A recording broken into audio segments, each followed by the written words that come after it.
Nabi kalau wudhu mengambil air dimasukkan ke jenggotnya, menunjukkan bahwa di sini Nabi bagaimana? Berjenggot. Yang ditiru Nabi atau yang lain?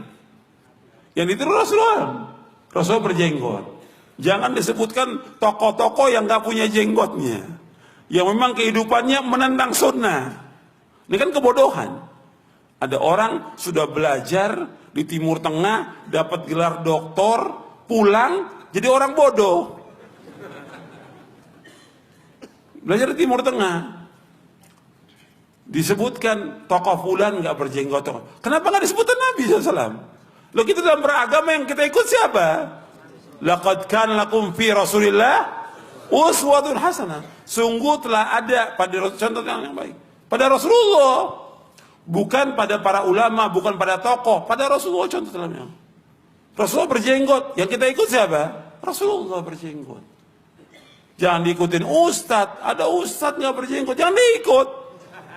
Ada kiai nggak berjenggot, jangan diikut. Ada tokoh agama nggak berjenggot, jangan diikut. Yang diikut Rasulullah SAW berjenggot.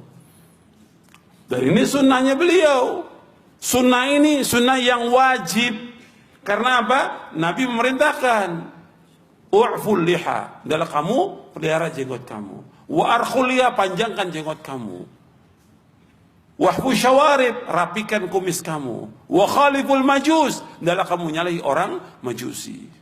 Perintah, maka sepakat para ulama semuanya ini. Artinya Imam Hanafi, Maliki, Syafi'i, Hambali, Zahiri dan lainnya sepakat tentang wajibnya memelihara jenggot dan haramnya mencukur jenggot. Haram. Mencukur jenggot itu hukumnya haram. Dan termasuk dosa. Dosa besar. Kalau terus menerus dia seperti itu, hukumnya haram. Makanya untuk memperhatikan para ulama menjelaskan tentang masalah ini, tentang tidak. Atau dulu nggak ada ahlul bidah cukur jenggot. Dulu nggak mau mereka. Karena itu syiar dari syiar agama Islam jenggot. Kalau sekarang orang berbangga dengan mencukur jenggot, ini memperolok-olok agama Islam, memperolok Rasulullah SAW, memperolok sunnah Nabi SAW dengan mereka mencukur jenggot. Orang yang mencukur jenggot berarti dia telah menyalahi apa? Perintah Allah. Yang kedua, dia menyalahi sunnah Rasulullah. Yang ketiga, dia menyalahi fitrah. Karena fitrah laki-laki itu berjenggot, perempuan nggak berjenggot. Yang keempat, dia menyerupai orang majusi, orang kafir. Yang kelima, menyerupai perempuan, dia nggak berjenggot. Karena perempuan nggak berjenggot, kalau berkumis ada, jenggot nggak ada. Makanya itu dijelaskan oleh Syekh Al-Albani rahimahullah dalam kitabnya Adabuz Zifaf, bahwa orang yang tidak berjenggot kena beberapa hukum itu. Orang yang berjenggot hukumnya dosa besar. Dia menyalahi perintah Allah. Yang wajib dia menyalahi perintah Rasulullah. Rasulullah yang suruh memanjangkan jenggot, memelihara jenggot. Yang ketiga, menyalahi fitrah. Karena kata Nabi ketika menyebutkan tentang sunnah fitrah, di antara Nabi dalam sunnah fitrah itu ada yang wajib, ada yang sunnah. Artinya dari sunnah fitrah itu ada yang wajib, ada yang sunnah. Seperti sunnah fitrah yang wajib memelihara jenggot. Sunnah fitrah yang wajib khitan, laki-laki wajib berkhitan. Dia masuk Islam sudah dewasa, wajib tetap dia khitan bagi laki-laki. Kalau perempuan sunat. Mencabut bulu ketiak hukumnya sunat. Mencukur bulu kemaluan sunat. Ini semua termasuk sunnah fitrah. Menggunting kuku termasuk sunnah fitrah. Nabi sebutkan ada 10 sunnah fitrah. Berarti menyalahi fitrah. Orang yang mencukur jenggot menyalahi fitrah. Kemudian menyalahi, dia menyerupai orang-orang Yahudi, menyerupai orang-orang Majusi, menyerupai kaum musyrikin. Nggak boleh. Dan mengikuti setan untuk merubah ciptaan Allah. Murka itu, Allah murka kepada orang-orang seperti itu.